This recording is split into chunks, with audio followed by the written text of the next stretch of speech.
afternoon, and thank you for joining me for another episode of the Strictly Healthy Show. And this is the show that talks about all aspects to do with our health and that impact on our health. So today we will be speaking with Dr. Fiona Peters. And let me welcome you now, Fiona. Good afternoon, Linda. It's a pleasure to be here. Thank you for having me. So grateful to be on your show and share what I know about this very interesting and elusive topic. Yes. So today we're going to be talking around the topic of ADHD as well as neurodiversity, or maybe they're one and the same, but hopefully you'll explain what those are. But before we start that, if you could just tell us a little bit about you, who you are, how you got to become, what you're doing right now, a bit about your business, and what got you involved. So we'll start with you then. I know you're of mixed race heritage. Your mom is from Dominica and your dad from Sweden. But besides that, tell us a little bit more about your journey, if you don't mind. Oh, well, I was born in London into a mixed race family. So I was born in the 60s. I know I don't look it, but I was. And oh, thank you very much. I'm healthy, Linda. That is the key. That's the key. And I have been in London my entire life, so this is really home for me. I'm doing the work that I do now, but I haven't always done this sort of work. I haven't always understood myself or my life, and I feel that the last couple of years have been a journey of discovery. And I'll speak more about that later when we speak about ADHD, but my background, I'm a researcher, so I'm naturally curious and love to solve problems. And so previous to this chapter in my life, I was running a training company, and I was working with practitioners who worked in children's services or education primarily, or in the emergency services, and I would train them in the area of mixedness. So talking about race and classification and some of the assumptions that are made about mixed families. So I very much use my background experience for that. Sure. Yeah. Before that, I was an academic, and I had done a PhD in 2010. And that also was looking at the experiences of mixed race children in the residential care system. So my training work after that was very much focused on my PhD. I published a book in 2016 with Palgrave Macmillan called Fostering Mixed Race Children, Everyday Experiences of Foster Care, which was called a definitive and indispensable guide to the topic of mixed race children in care. So I'm quite proud of that achievement. Oh, yeah. Well done. Yeah, that's amazing. That's always good when somebody's done a book, because it's not an easy process, is it? It's not easy to write a sociology book. So there's lots of theory and practice that you have to combine to create something that academics will respect. And so I found that process challenging. Also, writing as an academic, I find difficult, and I'm trying to unlearn those habits, because I also write, and I submitted a book proposal last year to HarperCollins, and that was good enough to get onto their author academy. So I enjoy writing, so I'm in the midst of writing a book now. And I've had many careers, so I've tried most things. Typically ADHD, I'm curious, I get bored easily. So I've been a trainer, I've been an academic, I've worked in television as a researcher, I've been involved in fashion with women's fashion. I have worked as a chef, and Wow.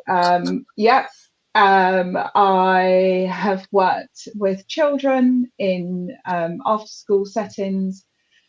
I'm a mother of 4. I'm a grandmother as of last year, so I have a 1-year-old Wow. grandson. Yeah. So yeah, Well, you and had a the varied other career. yeah, and the other thing I do that I started about 10 years ago is I started a property investment business, and I'm really passionate about women, and particularly women of colour, having financial independence and being able to rely on themselves. I think it offers a certain amount of freedom to make choices. You know, if you're in a bad relationship and you're stuck there because you've got no money to leave, you're not free. So I'm No. very passionate about property investment personally, and hopefully one day I'll be able to share that with other women. Well, that's a big topic for another time, but it's very, very interesting to me because, you know, how can you get people invested in something like property when they Mm, don't have money, you know? So mm. that's a sort of a big can of worms. I'm sure that you will have some suggestions in that regard, but we Oh can yeah, talk for about sure. that you know, another time. But today we're talking about ADHD. Now I know it manifests differently for Mm, women.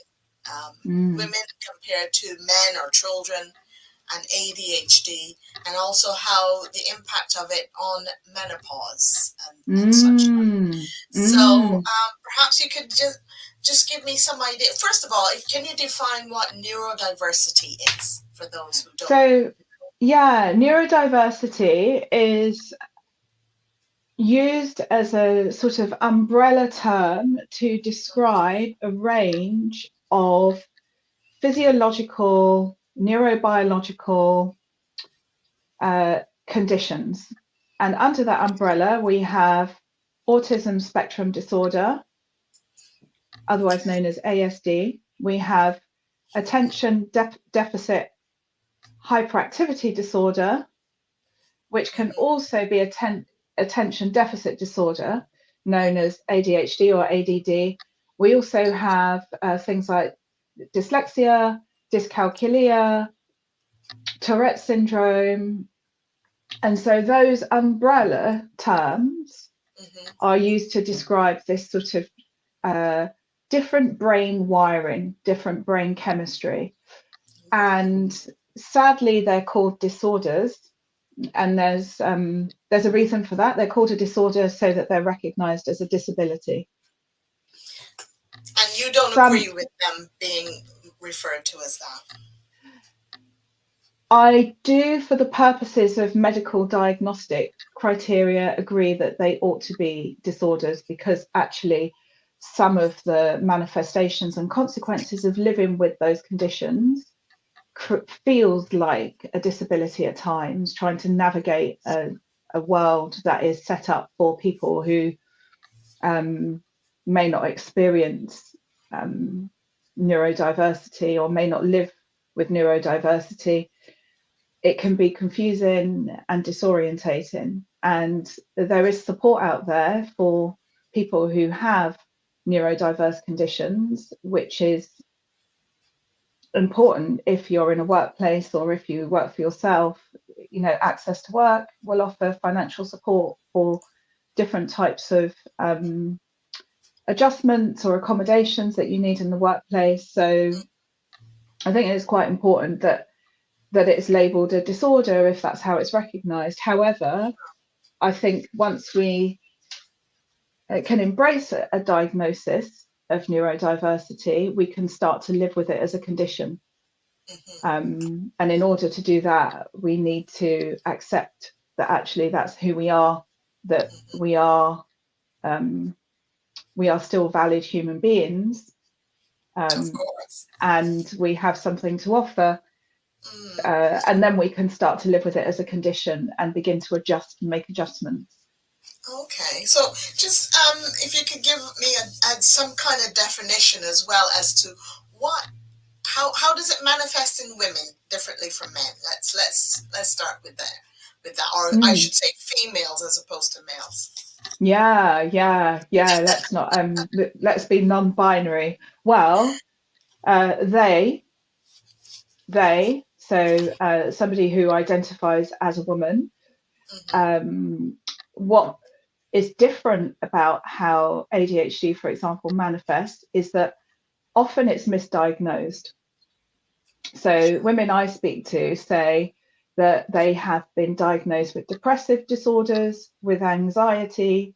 I must Mm-hmm. just say as well that the labeling and the neurobiology and the different brain wiring, there are other manifestations called comorbidities. So these are other conditions that occur alongside these larger labels. So, for example, ADHD, and I can talk broadly about this. So we might experience sensory issues. So if I go to a very noisy place or a place that has strong smells or strong lighting, I can start to feel quite overstimulated by that. That can bring on some anxiety. Anxiety is another thing. Our Yeah. mental health um, isn't as good as somebody who doesn't have a neurodiverse condition. So we're more likely to have anxiety or depression or suffer with any range of other conditions. Um, so for women with ADHD or girls with ADHD, there's misdiagnosis with depression and anxiety. Often girls at school who are quiet would be said to be, they're daydreamy or they're no problem, they're no trouble. So of course that diagnosis doesn't happen. Whereas for me, I've got a hyperactive disorder, so I'm constantly on the move. I don't listen very well. If I do, I don't remember what's been said. So I was classed as naughty, and Yeah. but then would not be diagnosed because actually that's not the narrative that surrounds girls with ADHD. The narrative is that they're quiet, they're dreamy, they're no trouble. And really, ADHD has come to be associated with little boys, naughty little boys. Yes. Yeah. Um, and then what happens in puberty is, of course, with the rise of estrogen, through puberty, more and more girls become diagnosed. It becomes more apparent that there is something going on. And for women at my stage of life, as I enter the menopause, it was the menopause that caused me to go to the GP in the first place. And there was a confusion over, is this the menopause or is this ADHD? So there is Yes. an overlap of symptoms and the conditions studied together. There's no real solid research done, Right. surprisingly. Or unsurprisingly, as you probably know, women aren't really studied in terms of our health and well-being. Most of the subjects are male, but Mm. ADHD and menopause, there's a lot more research needed And they tend to for us. lump, I think, the medical field, if I may call lump them together, but they seem to lump women's problems along the lines of hormones and hormonal issues as opposed to Yeah. other things. Isn't that right? Yeah. I mean, it can go back to Freud, can't it? When women they were, said to have hysteria because they had premenstrual syndrome or because, or witches who were bleeding and it wasn't understood that something that could bleed so much couldn't die, like how could that, so I think women have always been subject to this sort of dysfunctional approach in terms of our Yes. healthcare and our well-being and the way that we're researched upon. And this is no different. I mean, we're very much now coming into a time when neurodiversity is being really openly spoken about, but the conversations that we're having are very much about how to manage it, and often women are sidelined in that discussion. Yeah. So, how does it now impact on women and the menopause together? What does that sort of look like? Okay, so the menopause is that time of life when your hormones are beginning to estrogen particularly, it's got a role in puberty and while women are fertile, so it's responsible for sex and reproductive development. But it also modulates psychologically important neurotransmitters. So dopamine, which plays a crucial role also in ADHD and executive function. So low levels of dopamine cause most of the symptoms of ADHD. Estrogen also importantly controls serotonin. Now, serotonin is our mood regulator. So without adequate levels of estrogen, you can see how women then would have trouble with things like memory, with mood, with organizing, with prioritizing. Those sorts of things are the things that as women enter menopause and low levels of estrogen or fluctuating levels, it can lead to issues with cognitive function. But it can also lead to mood disorders like depression. So that's the complexity of looking at both hormones and this neurobiological condition, is that actually some of the symptoms are being mimicked. And that's why during menopause, when estrogen levels are fluctuating, or at puberty when estrogen levels are very high, that's often a time when women and girls present with more symptoms of ADHD. Okay. Very interesting, isn't it? I just realized recently as well, too, from hearing what you've said and from information I've gathered from TV programs and so on, that I probably have ADHD, because I remember from a child struggling to focus on what people are saying to me and struggling to remember. Well, now, with the menopause and all that, it's struggling to remember things, etc. But yeah, it's a bit of a struggle. So how does your company then, what you do, your work that you do, how does that then help women or help people to cope in this situation? Yeah, it's a difficult one, because I think also the organisations that I aim to work with are they're men and women, and I know that the difficulty of leadership in organisations is that sometimes it's difficult to have open dialogue and open conversations.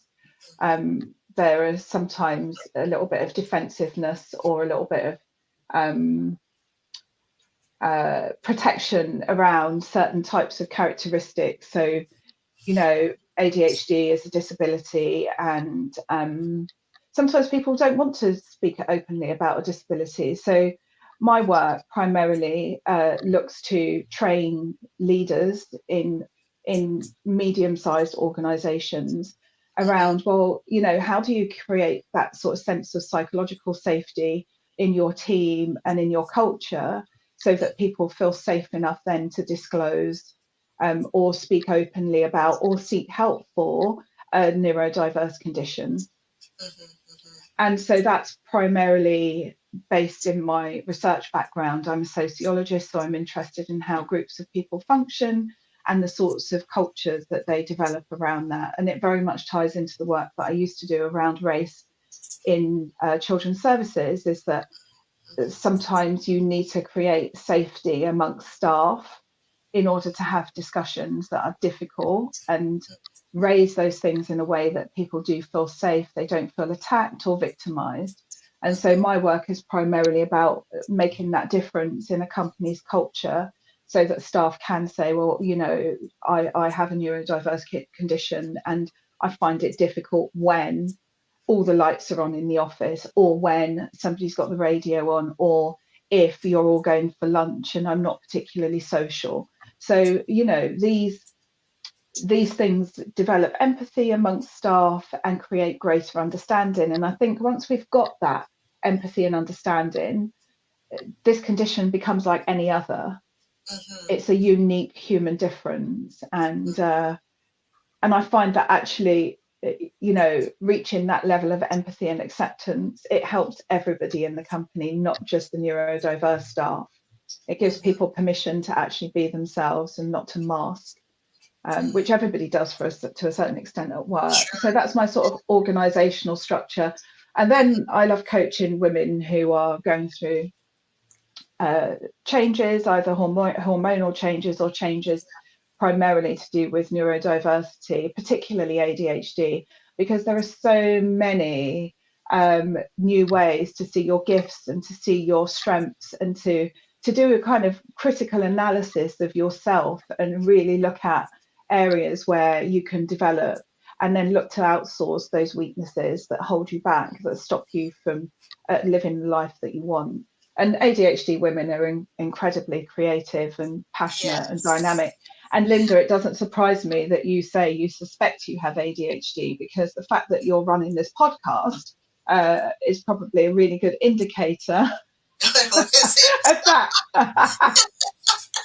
Yeah, well, you know what I find, personally in life, if you're having difficulty with something, do it more, because then either you become good at it or you overcome it, as in, you get over the hurdle, so to speak. And eventually, you keep working on it and you become good. So we can't let these things stop us from getting on and doing things in life. Yeah, I mean, sometimes our biggest weaknesses are the things that we have to actively work to overcome in order to have the life that we want for ourselves, and we often... Sorry, carry on. No, go ahead. Well, I was going to say, like yourself, you have ADHD, I have ADHD. And as you say, many of us are more creative. We may not be ones that, I don't know, can crunch numbers and that sort of thing, because that requires a lot of concentration. But we're the type that are creative and are helpful to other people. And because of our experience as well, we can help ones that are going through it to overcome it, couldn't we? Yeah. And also it's interesting because, the term ADHD, attention deficit, I think that we actually have an over attention to certain things, that we can develop, and this is true of ADHD, we can develop a hyper focus, and that in itself is brought about through this sort of brain chemistry. We have a hunter brain, so in very primitive civilizations, our brain was the brain that would stay up all night and scan the horizon for danger whilst everybody slept. Right. We were the original hunters, and our brain has not evolved into a more farmer-like brain where we sleep well at night because we're safe and secure. We're always on the lookout for danger. And so in that danger, we spot opportunity, but we also spot problems to solve. And that gives us that mental activity that we need to keep ourselves stimulated.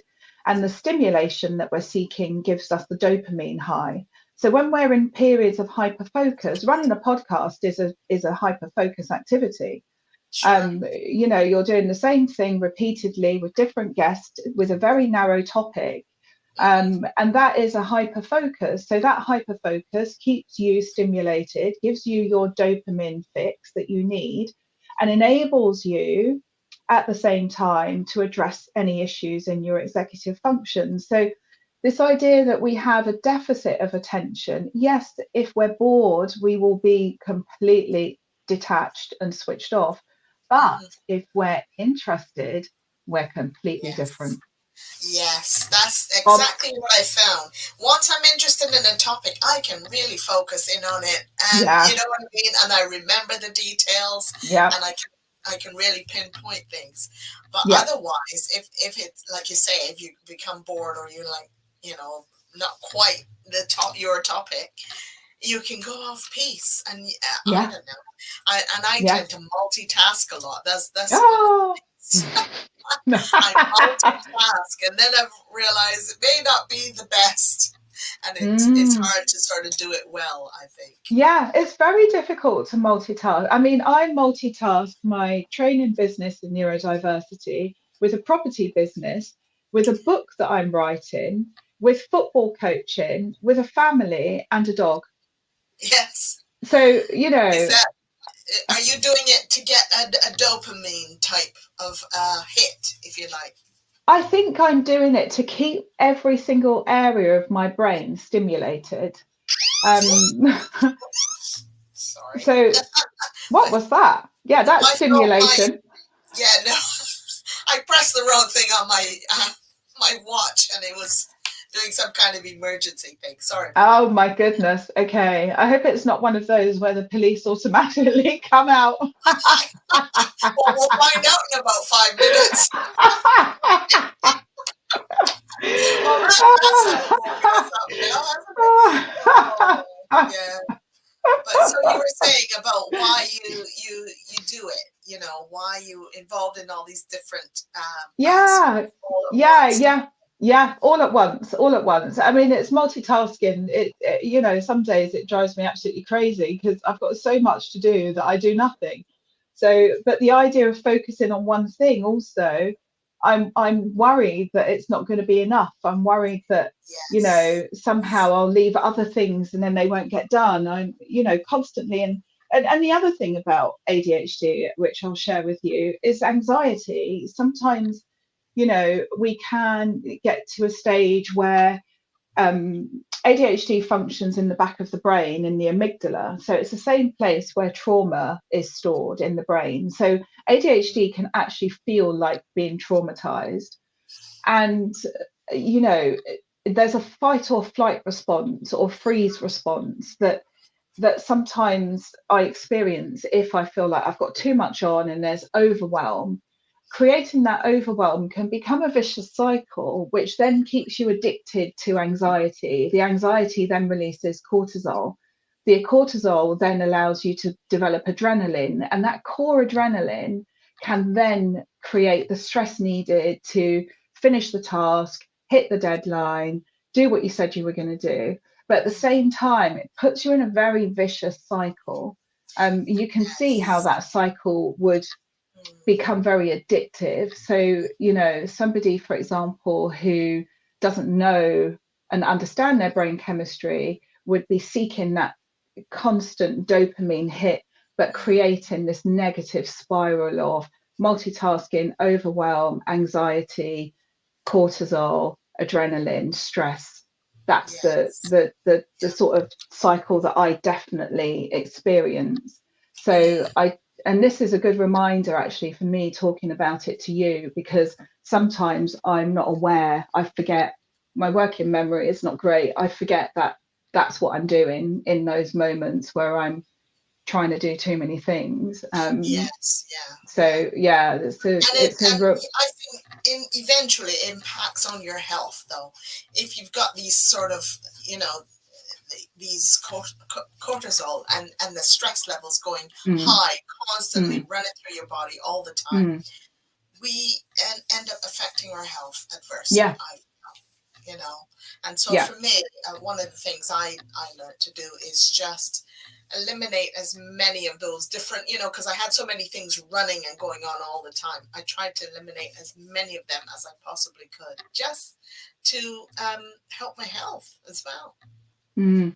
Can I ask a question about that? Yeah, sure. So how did you decide what was going to be eliminated? How did you decide what to focus on? Well, that's a good question, and I found what's important to me, what makes me happy. That was one of the things.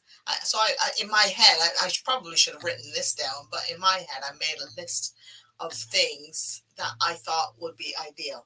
What's helping me progress where I want to go forward in my goals, and what makes me happy. Mm, Those, and if there's anything that was making me stressful, eliminate that if I could. So that mm, that was sort of my 3 points, if you like. How about mm. yourself? Yeah, that's a good triangle. I might take some of that advice on myself because I don't think I've quite mastered it. Um, Yes. this idea that somehow I could let something go in order to Yeah. improve well-being. But one thing I have done is I it's not a physical thing that I've let go of. I've let go of criticism of myself and Yeah. self-judgment. Mm. So I find myself being more accepting. And if some mornings I mean, some mornings for me, it takes a long time for me to go through my morning routine, right? Because I don't take medication. Mm, So, I've got to do yoga and I've got to have breakfast and I've got to shower and I've got to walk the dog and be outside. And that mhm, can take 2 hours. So if I don't settle down to work until 1 o'clock some days, I'm just mhm. easy with myself because I Yes, know that's that what you have to actually be. I've got to prioritize my own well-being. And I think having ADHD, it does it does mean that you can run on empty, and keep doing and going and going and going. But I try and just start my day in a way that gives me the best chance of when I do actually settle down to work, no matter what time that is, that Mhm. I've got the right mindset. That sounds like a good idea. I mean, I could Mm, I could share with you some of the other things I've done as well too to help me. mm, But I think it's funny that I recently moved house, and that was the key to helping me eliminate a lot of other things in my life because mm, through my move, I had to throw out and eliminate a lot of things yeah, physically. yeah, And so then it also triggered me to think I need to do the same thing with my life yes, and yeah, the things yeah. that I feel that I have to do every day or whatever. Mm, mm, And making lists, five top things, those are the things I'm going to do that day. yeah. And those had to be sort of priority. I must get those done that day. So I used to have long lists, 10, 20 things, and that's just ridiculous. You know, Mm, mm, five things I thought yeah, yeah, as things I needed to accomplish that day. yeah, yeah, yeah, yeah, And then other things that weren't quite so, a priority, those would go to the next day or whatever. So yeah, yeah, just there's yeah. lots of different tricks to helping you focus and getting the things that need to be done. Yeah, and focus is a thing with ADHD and with menopause. Our cognitive function, our memory is affected. We're feeling the impact. We're fuzzy headed. We might have brain fog. We might not know how to prioritize. I mean, it's not to be assumed that you know what the important things to do are. I often struggle to see in a list of things to do, right, well, what's important? And I'll do something completely different because I don't process information that way. So ADHD is wired for interest. It's not wired for prioritizing. So you know, Mm-hmm. if I'm not interested in responding to the solicitor's email because it means I've got to find some paperwork, even though Mm-hmm. that's the most important thing because that will move the property purchase forward or the property sale forward, I don't do that. I'd rather write an article for LinkedIn that's completely random, but that's what I'm interested in at that time. So, So so maybe what you could do is get like a PA or a VA or somebody like that to yeah, focus on some of those other little bits for you, yeah, so yeah, yeah. you can do the things that are of interest to you. You know. Yeah, and that's going back to the point I made before. That's what I love about working with women is that these very sort of onerous tasks that can be outsourced need to be outsourced. Yes. And there is support from Access to Work with that as well, with women and people, women and men, however they identify, who have a neurodiverse condition. There is support. So if you're self-employed or if you're employed, you can actually get financial support with that for physical things that will help you in your day-to-day work. So that's definitely something I would recommend pursuing. Yes. Well, I must talk to you further on that then. So Yeah. we just come to the end of our sessions because they're normally about 30 minutes. So we're just a bit over that. So any final thoughts or anything that you wanted to just leave with us that we can Ah, think yes. about going Yes. forward? Yeah, let me see. I think I just wanted to share. It was from your questionnaire, actually. So, a well-being challenge. So, I want to share a well-being challenge for the listeners. Okay. And That sounds good. whether or not you have ADHD or whether you're menopausal, if you're a man who's listening for his wife, if you're a woman listening for your mum or your sister or your aunt or your daughter, to spend time in nature. Very, very simple. Good Watch plan. watch the seasons, absorb the wisdom of trees and plants. The oxygen in green places is at higher levels and it's better for our well-being. All the research shows that bathing in the forests of nature improves our well-being, improves our clarity, improves our brain function. So that's one thing I would say. If you just wanted something free that was a quick win, is go to your nearest green space and just look around you and Sounds feel excellent. yourself as part of that um, magical natural phenomena that we are. That's sound advice, absolutely sound advice, and that's something that I've incorporated in what I do as well too. So Yeah, excellent. So thank you so good. much for your time. I appreciate that, and yeah. So I appreciate that, and maybe another time we can get you back to just share some more of your thoughts and your wisdom in that regard. Yeah, thank you. It was really a pleasure, an It was absolute my pleasure pleasure. to be here. Yes, My pleasure having you as well too. thank you. Bye for now. Bye. So that was Fiona Peters just sharing some really excellent thoughts and wisdom around ADHD, how it impacts on our health, as well as talking about how it impacts to do with the menopause and other aspects of life. So I really thank you for joining us today. And of course, join us again for another episode of Strictly Healthy, same time, same space. Bye for now.